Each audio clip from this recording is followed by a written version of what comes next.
चोरीच्या खोट्या आरोपात नेपाळची अमरावतीत राहणाऱ्या शीतली थापा यांना पोलिसांनी अमानुष मारहाण केली होती।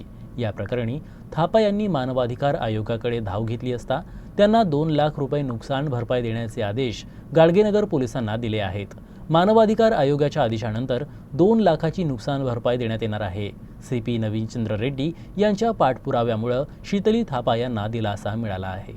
सीपी नवीनचंद्र रेड्डी यांच्या पाठपुराव्यामुळे शीतली थापा यांना दिलासा मिळाला आहे।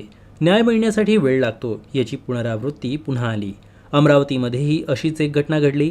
शीतली थापा नावाच्या एका नेपाळी महिलेवर घरकाम करताना चोरीचा खोटा आरोप लावण्यात आला। घरमालकानं थेट पोलिसांना कळवलं आणि गाडगेनगर पोलिसांनी कोणतीही चौकशी न करता 3rd डिग्री टॉर्चर वापरून क्रूरपणे मारहाण करण्यात आली। ही घटना उघडकीस आल्यानंतर त्याची गांभीर्यानं दखल घेण्यात आली। पोलीस आयुक्त नवीनचंद्र रेड्डी यांनी तत्काळ चौकशीचे आदेश दिले। तपासानंतर गाडगेनगर पोलिसांनी गैरवर्तन केल्याचं स्पष्ट होताच संबंधित पोलिसांवर कारवाई करण्यात आली। पोलीस निरीक्षकांना मुख्यालयाशी जोडण्यात आलं आणि त्यांच्यावर मारहाण करणाऱ्या पोलिसांना निलंबित करण्यात आलं। मानवाधिकार आयोगानं हे प्रकरण गांभीर्यानं घेतलं आणि शीतली थापा यांना 2 लाख रुपये भरपाई देण्याचे आदेश दिले, पण त्यांचे बँक खाते नसल्यानं पोलिसांनी ही रक्कम थेट देण्याचा निर्णय घेतला। पोलीस आयुक्त नवीनचंद्र रेड्डी 2 ते 3 दिवसात भरपाई देतील। या संपूर्ण घटनेमुळे शीतली थापा आणि तिच्या पतीच्या चेहऱ्यावर समाधानाचे भाव दिसून येत आहे।